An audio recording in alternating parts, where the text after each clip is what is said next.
This is Ravi బిడే. నిన్న video post చేశాక నాకు చాలా ఈమెయిల్స్ వచ్చినాయి. అయితే అన్ని ఈమెయిల్స్కి నేను రెస్పాండ్ కాలేను కాబట్టి వాటిల్లో ఒక ఇంపార్టెంట్ ఈమెయిల్కి నేను రెస్పాండ్ అవుతున్నాను. ఎందుకంటే ఈ అబ్బాయి వయసు కేవలం 22 years. అప్పుడే హెల్త్ ఇష్యూస్ స్టార్ట్ అయినాయి. ఒకవేళ ఇప్పుడు కానీ ఇతనికి సరైన గైడెన్స్ ఇవ్వకపోతే ఫ్యూచర్లో చాలా హెల్త్ ఇష్యూస్ రావడం, చిన్న వయసులోనే స్ట్రోక్ కానీ హార్ట్ అటాక్ కానీ వచ్చే ఛాన్సెస్ చాలా ఎక్కువగా ఉన్నాయి. కాబట్టి ఈ ఈమెయిల్కి నేను రెస్పాండ్ అవుతున్నాను. Subject various health issues at very young age, suggestions required. Hello sir, my name నేను హైడ్ చేశాను. Age is 22 years. I have been following your videos for so many days. After getting some knowledge and awareness about health from your videos, I tested my blood samples and observed that there are some values which are out of actual range. So I need your valuable suggestions to improve my health condition. Please let me know if you need any other tests required. So basically ఏంటంటే 22 years. So videos నావి చూసి కొంచెం health గురించి awareness పెరిగాక టెస్ట్లు చేయిస్తే అందులో కొన్ని వాల్యూస్ యాక్చువల్ రేంజ్లో లేవు. సో ఏంటి అనేది అడుగుతూ ఆ అబ్బాయి ప్రాబ్లమ్స్ ఏంటి అంటే, ప్రాబ్లమ్స్ ఫీలింగ్ లెథార్జిక్, అంటే ఓపిక లేకపోవడం, నాట్ ఏబుల్ టు కాన్సన్ట్రేట్, దేని మీద కాన్సన్ట్రేట్ చేయలేకపోవడం, బాడీ బ్యాలెన్సింగ్ ఇష్యూస్, ఈవెన్ కరెక్ట్గా బాడీని బ్యాలెన్స్ చేయలేకపోవడం అనే ఇష్యూ కూడా ఉంది. Little digestion problems, vomitings. So vomitings అవుతుంటాయి అప్పుడప్పుడు డైజెషన్ సరిగ్గా అవ్వకపోవడం వల్ల, అండ్ హెయిర్ లాస్. ఇవి ఇష్యూస్ ఉన్నాయి.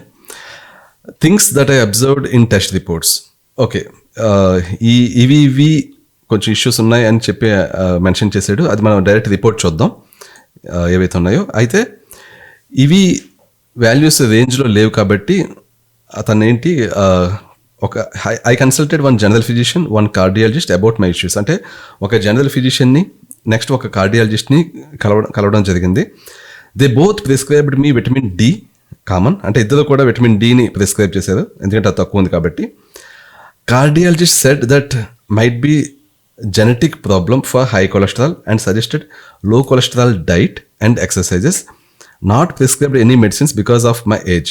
సో కార్డియాలజిస్ట్ ఏమన్నదంటే, కొలెస్ట్రాల్ కొంచెం ఎక్కువగా ఉంది కాబట్టి కొంచెం కొలెస్ట్రాల్ తక్కువగా ఉండి డైట్ తీసుకుంటూ ఎక్సర్సైజ్ చేయాలి, మెడిసిన్స్ ఏమి ఇవ్వట్లేదు ఎందుకంటే వయసు చాలా చిన్నది కాబట్టి అని చెప్పేదంటే కార్డియాలజిస్ట్. జనరల్ ఫిజిషియన్ ఏం చేశారు, అతను calcium carbonate and calcitriol and vitamin D3 ఈ 3 కూడా ప్రిస్క్రైబ్ చేశారు జనరల్ ఫిజిషియన్. అండ్ దీంతోపాటు ఒమేగా రిచ్ టాబ్లెట్స్ కూడా ప్రిస్క్రైబ్ చేశారు. Okay, so next, I want to find out the root cause for these problems. ఎందుకు ఈ ప్రాబ్లమ్స్ ఉన్నాయి, ఈ ఓపిక లేకపోవడం, శక్తి లేకపోవడం, కాన్సన్ట్రేట్ చేయలేకపోవడం, బాడీ బ్యాలెన్సింగ్ ఇష్యూస్, ఈ డైజెషన్ ప్రాబ్లమ్స్, హెయిర్ లాస్ ఎందుకు ఉన్నాయి. And I don't have any bad habits, smoking, drinking. So smoking, drinking లాంటి ఏమీ చేయడు. I realize that it may be due to diet. Okay, please provide any suggestions and supplements to help my condition. Okay, I am very glad and thankful to you that I saw your channel early in my life. Below is my blood test report. Okay. So maybe అంటే ఆ అబ్బాయి అనుకుంటానంటే నా diet వల్లనే ఈ problems అన్నీ వచ్చి ఉండొచ్చు అని అనుకుంటున్నాడు. సో సప్లిమెంట్స్ ఏమన్నా ఉంటే సజెస్ట్ చేయమని అన్నాడు. సో ఓకే, ఇప్పుడు మనం బ్లడ్ రిపోర్ట్ చూసి అసలు ఏంటి అనేది కూడా చేద్దాం. అయితే బిఫోర్ దట్ నేను ఇంకొంచెం ఫాలో అప్ ఏంటంటే, తన హైట్ వెయిట్ పంపించాడు. ఒకటి 5'6" హైట్, వెయిట్ 63, అంటే ఓవర్ వెయిట్ కాదు. అండ్ నేను క్వశ్చన్ పంపించాను, hi, do you know why doctor prescribed calcium carbonate and calcitriol? ఈ రెండు ఎందుకు ప్రిస్క్రైబ్ చేశాడు, ఏమన్నా మీనింగ్ అంటే ప్రిస్క్రైబ్ చేస్తున్నప్పుడు రీజన్ ఏమన్నా చెప్పేదా అని అడిగాను అనమాట. I don't see any reason for this అని అనమాట నేను, ఎందుకంటే నాకు ఇవి ప్రిస్క్రైబ్ చేయాల్సిన అవసరం కనిపించలేదు నాకు. దానికి ఆ అబ్బాయి response, he said because of low vitamin D sir. So vitamin D తక్కువగా ఉంది కాబట్టి ఇవి ప్రిస్క్రైబ్ చేశాడు అని అబ్బాయి అన్నాడు. బట్ యాక్చువల్లీ డాక్టర్ ప్రిస్క్రైబ్ చేసింది లో విటమిన్ డి కని కాదు. బేసికల్లీ ఇక్కడ బాడీ బ్యాలెన్సింగ్ ఇష్యూస్ ఉన్నాయి కదా, వాటికి బహుశా ప్రిస్క్రైబ్ చేసి ఉండొచ్చు. ఓకే, ఎనీవే నేను చెప్పాను అనమాట, I'm going to make a video on your report today, please check that అని చెప్పి. నెక్స్ట్ మరి ఇంకో క్వశ్చన్ అడిగాను నేను, please let me know if any of your relatives died with heart attack in relatively young age. ఎందుకంటే నాకు అది doubt వచ్చింది ఈ అబ్బాయి రిపోర్ట్స్ చూసాక. దానికి అతని రెస్పాన్స్ ఏంటంటే, no sir, but my father had 1 brain stroke at 54 years of age. వాళ్ళ డాడీకి 54 years అప్పుడు బ్రెయిన్ స్ట్రోక్ వచ్చింది. చెప్తాను. ఇప్పుడు ఏంటంటే ఇది కేసు కదా. నెక్స్ట్ రిపోర్ట్ చూద్దాం. రిపోర్ట్ చూస్తే 22 years మేల్, విటమిన్స్ ప్రొఫైల్లో వైటమిన్ డి 22.72 ఉంది. అది చాలా చాలా తక్కువ. నేను చెప్తూనే ఉంటాను మీకు ఎప్పుడు కూడా, వైటమిన్ డి అనేది ఎప్పుడు కూడా 50 to 75 మధ్యలో ఉంటే మంచిది. 50 to 75 mg/ml ఉండాలి. అది ఐడియల్ ఆప్టిమల్ లెవెల్ అనమాట. మనకి 30 ఉండొచ్చు, 40 ఉండొచ్చు, బట్ 50 to 75 మధ్యలో ఉంటే అసలు వైటమిన్ డి లోపం వల్ల ఏమన్నా మన బాడీలో నెగిటివ్ ఎఫెక్ట్స్ జరుగుతుంటే అవి ఇంకా జరగవు. అది ఐడియల్ అమౌంట్ అనమాట. సో అందువల్ల మనకి ఈ కాలంలో ఎండ తగలట్లేదు కాబట్టి వైటమిన్ డి సప్లిమెంటేషన్ అనేది గ్యారంటీగా చేయాలి, ప్రతి ఒక్కళ్ళు చేయాలి, అది తప్పదు. నెక్స్ట్ వైటమిన్ B12, ఇది ఎంత ఉంది? 297 ఉంది. Range 211 to 911. నేను ఎప్పుడు మీకు చెప్తుంటాను, ఎప్పుడైనా ఆప్టిమల్ లెవెల్ అంటే lower value plus hire value by 2 కంటే ఎక్కువ ఉండాలి. అంటే 2 అంటే ఎస్పెషల్లీ ఈ ఏజ్ 22 years ఆఫ్ ఏజ్లో చాలా ఎక్కువ ఉండాలి. ఆప్టిమల్ లెవెల్ అంటే ఇక్కడ 211 + 911 ఎంత? 1122 by 2 అంటే ఎంత? 560 అలా వస్తుంది. 560 కంటే ఎక్కువ ఉండాలి. అంటే 297 ఉంది, చాలా తక్కువ ఉంది. సో వైటమిన్ B12 తక్కువ ఉంది. 22 years ఏజ్లో వైటమిన్ B12 తక్కువ ఉంది అంటే ఈ అబ్బాయి డైట్ ఏంటో నాకు తెలియదు. అస్సలు నాన్ వెజ్ తినకుండా ఓన్లీ వెజిటేరియన్ తింటున్నా కూడా 297 తక్కువే. ఎందుకంటే B12 అనేది మనకు నాన్ వెజిటేరియన్ ఫుడ్ నుంచి వస్తుంటుంది. ఈవెన్ వెజిటేరియన్ ఫుడ్ తింటున్నా కూడా 297 ఉందంటే చాలా తక్కువ ఉన్నట్టు లెక్క. సో సంథింగ్ డైజెషన్ ఇష్యూస్ ఏమన్నా ఉంటే ఇది ఇలా ఉండి ఛాన్సెస్ చాలా ఎక్కువ ఉంటాయి. ఎందుకంటే మనకి ఒకవేళ నాన్ వెజ్ తింటున్నా కూడా వైటమిన్ B12 తక్కువ ఉంది అంటే మనం తింటున్న ఫుడ్ నుంచి ఆ B12ని మన బాడీ అబ్జర్వ్ చేసుకోవట్లేదు అన్నట్టు లెక్క. దాని మీనింగ్ మన డైజెషన్లో ఏదో ప్రాబ్లం ఉన్నట్టు లెక్క. సో ఈ అబ్బాయి రిపోర్ట్ చేసాక నాకు ఫస్ట్ డౌట్ వచ్చింది, అతని కొన్న ప్రాబ్లమ్స్లో కూడా డైజెషన్ ఇష్యూ అని చెప్పాడు. వైటమిన్ B12 తక్కువ ఉంది కాబట్టి something to do with digestion, అది చూసుకోవాలి. Next anyway, next అసలైంది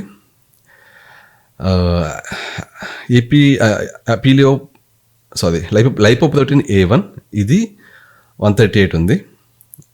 next high sensitivity CRP, ఇది ఎంత ఉంది? 2.69 ఉంది. ఓకే, ఇది <3 ఉంది కాబట్టి ఇది హైలైట్ చేయలేదు రిపోర్ట్లో. But ideally high sensitivity CRP 1 లోపల ఉంటే మంచిది. 2.69 అంటే మైల్డ్ ఇన్ఫ్లమేషన్ అయితే ఉంది. ఆ అబ్బాయి బాగానే గెస్ చేసాడు. ఇది అసలైందండి. లైపోప్రోటీన్ LPA అనేది ఎంత ఉంది? 62.39 ఉంది. <30 ఉండాలి. ఇది చాలా ఇంపార్టెంట్ మార్కర్ అండి. ఎందుకంటే చాలామంది కొలెస్ట్రాల్ అంటే HDL, LDL, ట్రైగ్లిజరైడ్స్, VLDL ఇవి అనుకుంటారు. ఇది కూడా కొలెస్ట్రాలే. లైపోప్రోటీన్ A కూడా కొలెస్ట్రాలే. అది చాలా డేంజరస్ కొలెస్ట్రాల్. ఇది చాలామందికి కరెక్ట్గా ఉంటుంది కాబట్టి దీని సంగతి తెలియదు, దీని నుంచి పట్టించుకోదు. ఎప్పుడు చూసినా LDL ఎంత ఉంది, లేకపోతే ట్రైగ్లిజరైడ్స్ ఎంత ఉన్నాయి అది చూసుకుంటారు తప్పించి లైపోప్రోటీన్ ఒకవేళ ఎక్కువ ఉంటే అది చాలా రిస్క్ అనే విషయం చాలామందికి తెలియదు. 30 లోపల ఉండాలి. బేసికల్లీ సింగిల్ డిజిట్లో ఉండాలండి. అందరికీ ఏంటంటే సింగిల్ డిజిట్లో ఉంటుంది బేసికల్లీ. 30 లోపల ఉండాల్సింది 62.39 ఉందంటే ఇది ఆల్రెడీ బాడీని డ్యామేజ్ చేస్తుంది. ఇది చాలా డేంజరస్ కొలెస్ట్రాల్ అనమాట. ఇది ఆర్టరీస్ బ్లాక్ అయ్యేలాగా, ఆర్టరీస్లో ప్లేక్ బిల్డప్ అయిపోయేలాగా చేస్తూ ఉంటుంది ఈ కొలెస్ట్రాల్ ఇది. So it's very very dangerous అనమాట. చాలా డేంజరస్ వాల్యూలో ఉంది.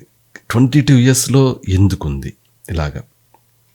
ఎందుకుంది అంటే ఈ అబ్బాయి డైట్ వల్ల కాదు, ఏమి ఇష్టం వచ్చినట్లు ఫ్యాట్లు తినేసి ఇష్టం వచ్చినట్లు ఏవో చేసినందుకు ఇలా రాలేదు. లైఫ్ స్టైల్ వల్ల వచ్చింది కాదు, ఇది జెనెటికల్లీ వస్తుంది.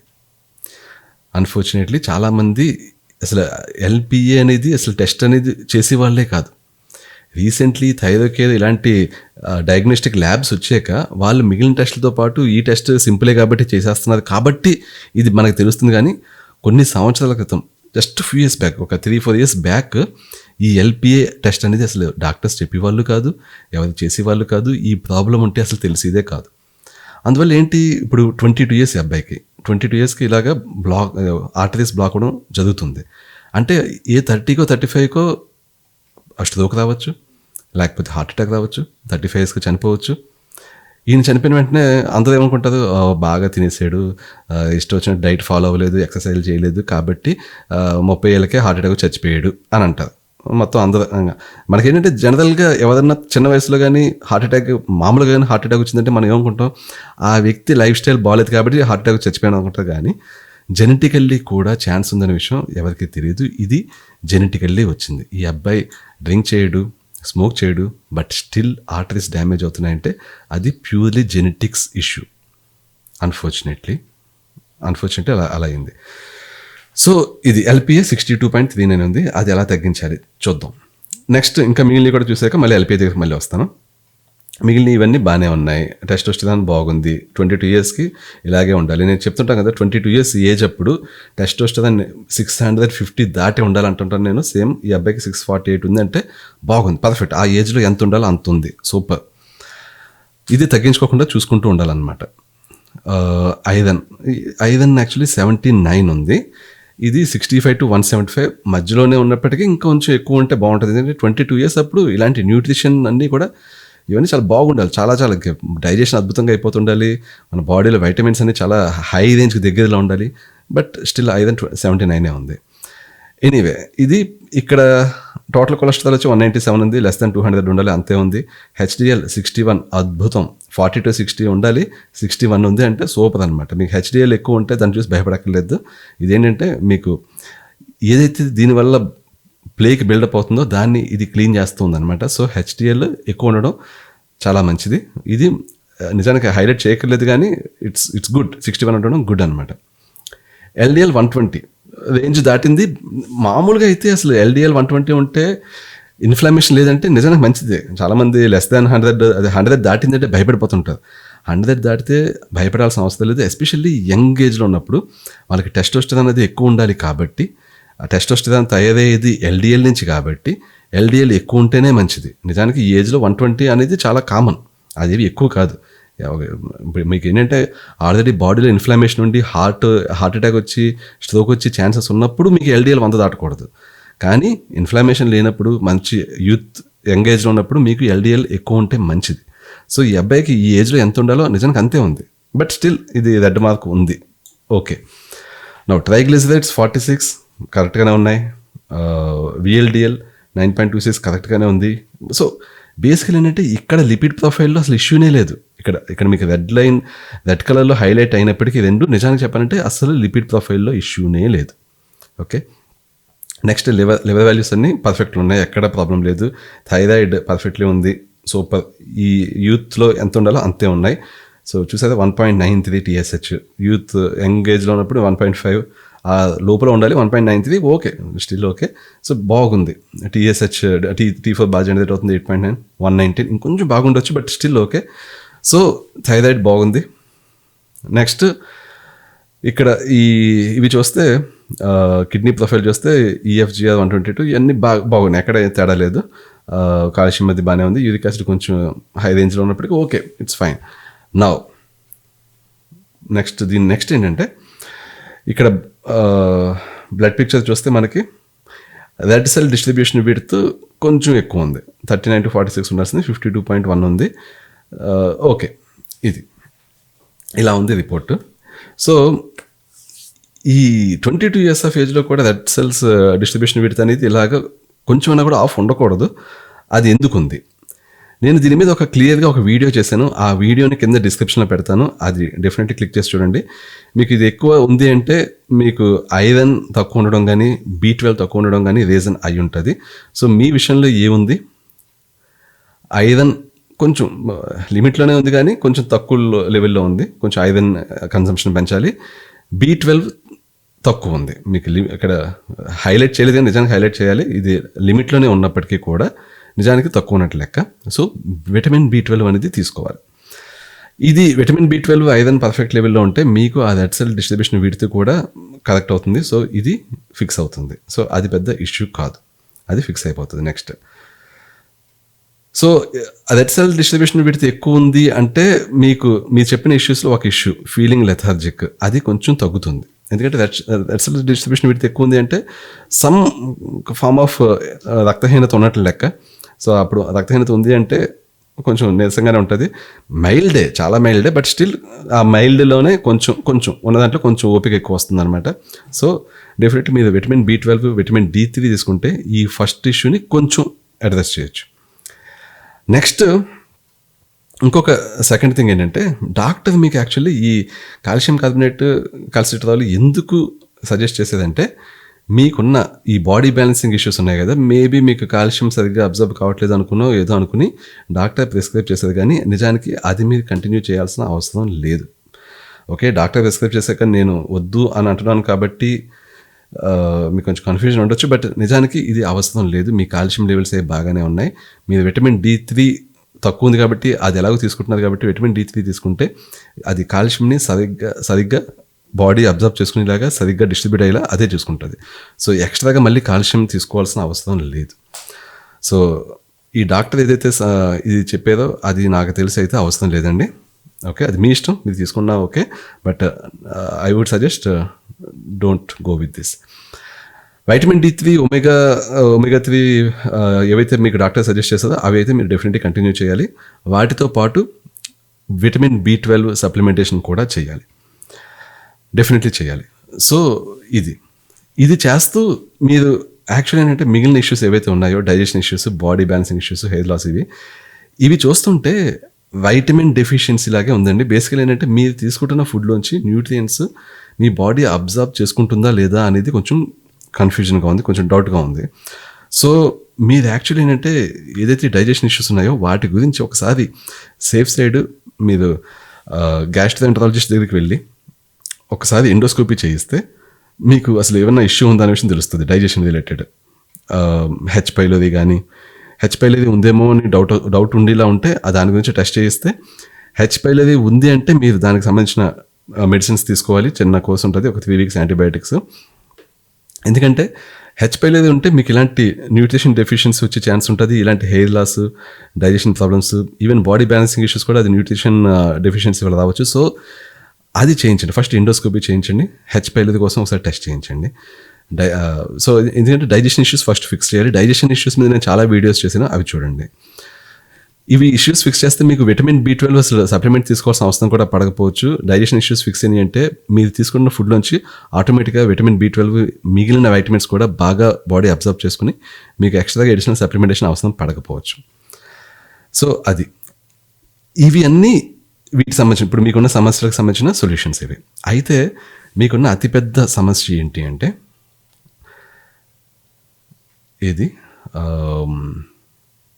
ఎక్కడుంది ఇది లైపోప్రోటీన్. ఇది మాత్రం మీరు చాలా ఎప్పటికప్పుడు ఎవ్రీ ఇయర్ మానిటర్ చేసుకుంటూనే ఉండాలి. దీన్ని ఎప్పటికప్పుడు బ్లడ్ టెస్టులు చేయించుకుంటూ ఏ రేంజ్లో చూసుకోవాలి. దీన్ని 30 దాటకుండా ఉండేలాగా మ్యాక్సిమం ప్రయత్నించాలి. సో ఇప్పుడు మీకు కార్డియాలజిస్ట్ చెప్పింది కరెక్టే, మీ చిన్న ఏజ్ కాబట్టి మీకు ఇప్పుడే వీటిని తగ్గించడానికి అంటే మీ కొలెస్ట్రాల్ కంట్రోల్ చేయడానికి ఏది ఇవ్వదు. అయితే ఇప్పుడు డాక్టర్స్ మీకు ఇచ్చినా ఏమిస్తుంది, స్టాటిన్స్ ఇస్తారు. స్టాటిన్స్తో ఏది కంట్రోల్ అవుతుంది, మనకి LDL ఇది కంట్రోల్ అవుతుంది. బట్ ఇది స్టాటిన్స్ LPAని కంట్రోల్ చేయలేవు. LPAని కంట్రోల్ చేయాలంటే ఎలాగా, చాలా కష్టం యాక్చువల్లీ. దీనికి ఒకే ఒకటి ఏంటంటే నియాసిన్ అనే ఒకటి ఉంటుంది. నేను నియాసిన్ మీద ఒక వీడియో చేస్తాను అతి త్వరలో, ఆ వీడియో చూడండి. నియాసిన్ ఏం చేస్తుంది అంటే ఈ వాల్యూని ఒక 20 to 30% తగ్గిస్తుంది. 20 to 30% అంటే ఎంత, ఇప్పుడు 62 ఉంది కదా మీకు, ఒక 25% వేసుకుందాం ఆన్ అన్ యావరేజ్. సో 6 కంటే 2.5 into 6 12 15 అంటే ఒక 15 తగ్గించవచ్చు. అంటే 62 నుంచి 15 తెస్తే 50 to 47. సో మనం నియాసిన్ వాడడం ద్వారా దీన్ని 40sలోకి తీసుకురావచ్చు. ఏదైతే 62 ఉందో 40sలోకి తీసుకురావచ్చు. మన టార్గెట్ 20 బిలోకి తీసుకురావాలి. అది మన టార్గెట్ యాక్చువల్లీ. 30 బిలోకి తీసుకొచ్చినా ఓకే, పూర్తిగా సేఫ్ సైడ్ ఉండాలంటే 20 బిలోకి తీసుకురావాలి. సో అట్లీస్ట్ మనకి ఏంటంటే 40sలోకి తీసుకురాగలిగితే నియాసిన్ని. ఇంకా వేరే ఇవి ఉన్నాయి, బట్ అన్నీ కూడా ఎక్స్పెరిమెంటల్ స్టేజ్లో ఉన్నాయి. ఏది కూడా పర్ఫెక్ట్ మెడిసిన్, ఇది వాడితే ఇది LPA తగ్గుతుంది అనేది అయితే లేదు. సో నియాసిన్ ఒకటి తీసుకుంటూ at the same time, niacin అనేది సప్లిమెంట్ యాక్చువల్లీ, అది that is not like A allopathic medicine, అది సప్లిమెంటే. బట్ నియాసిన్ గురించి సపరేట్గా వీడియో చేస్తాను. ఎందుకంటే నియాసిన్ సప్లిమెంటేషన్ తీసుకోవడం అనేది ఒక బాగా తెలిసి ఉండాలి. నియాసిన్లో చాలా రకాలు ఉంటాయి. ఫ్లష్ ఫ్రీ నియాసిన్ ఉంటుంది, ఫ్లష్ చేసి నియాసిన్ ఉంటుంది. సో దాని గురించి సపరేట్గా వీడియో చేస్తాను. ఆ వీడియో చూసిన తర్వాతే మీరు నియాసిన్ వాడాలి. ఇప్పుడే స్టార్ట్ చేయొద్దు. అండ్ ఇంకా వేరే ఏ విధంగా మీరు ఎల్పిఎన్ తగ్గించవచ్చు అంటే జాగ్రత్తగా డైలీ వర్కౌట్స్ చేస్తూ, డైట్ చాలా జాగ్రత్తగా చూసుకుంటూ, జంక్ ఫుడ్ తినకుండా, మీకు వేరే చాయిస్ లేదు. మిగిలిన వాళ్ళలాగా సరదాగా ఏదో యాదాలాపంగా రోజు ఏదో కొన్ని స్వీట్స్, లేకపోతే రోజు కొంత జంక్ ఫుడ్, రోజు కొంచెం స్నాక్స్ ఇలాగ తినడానికి మీకు లేదు ఆస్కారం. మీరు లైఫ్ లాంగ్ చాలా జాగ్రత్తగా మీ డైట్ని మెయింటైన్ చేయాలి.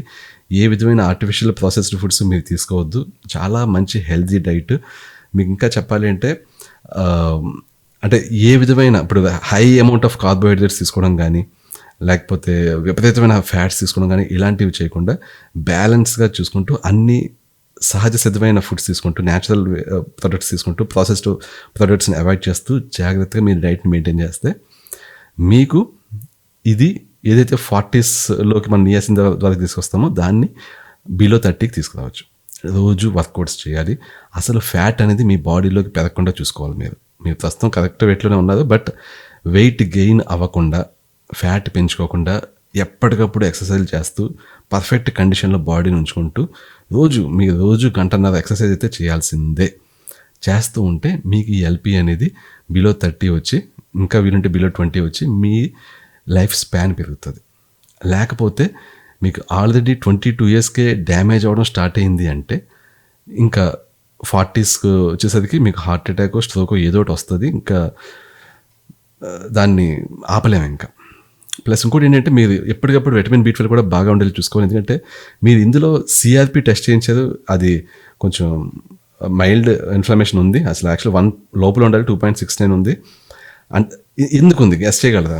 ఇది ఎందుకు ఉంది సిఆర్పి అనేది యాక్చువల్లీ ఏదన్నా బాడీలో డ్యామేజ్ జరుగుతుంటే దాన్ని ఫిక్స్ చేయడానికి ఎక్స్ట్రాగా మన బాడీ క్రియేట్ చేసే ప్రోటీన్సే ఇదనమాట. హోమోసిస్టిన్ ఒకటి, సిఆర్పి ఒకటి. మీరు హోమోసిస్టిన్ టెస్ట్ చేయించలేదు, అది కూడా చేయించాల్సింది. అది డెఫినెట్లీ నాకు తెలిసి 20 అబోవ్ ఉంటుంది, 30 అబోవ్ కూడా ఉండే ఛాన్సెస్ ఉంది.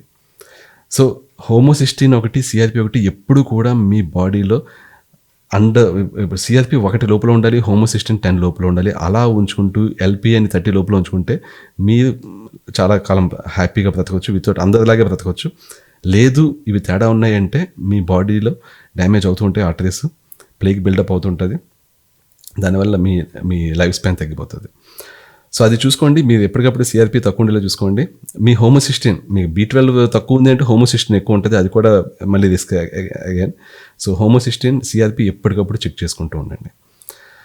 సో అది సో ఈ రిపోర్ట్కి నేను చెప్పేది ఇదే. నేను మీ ఫ్యామిలీలో ఎవరికన్నా హార్ట్ అటాక్ ఇలాంటిది వచ్చిందా అని అడగడానికి కూడా రీజన్ ఏంటంటే ఈ ఎల్పిఏ అనేది జెనెటిక్ థింగ్ అండి.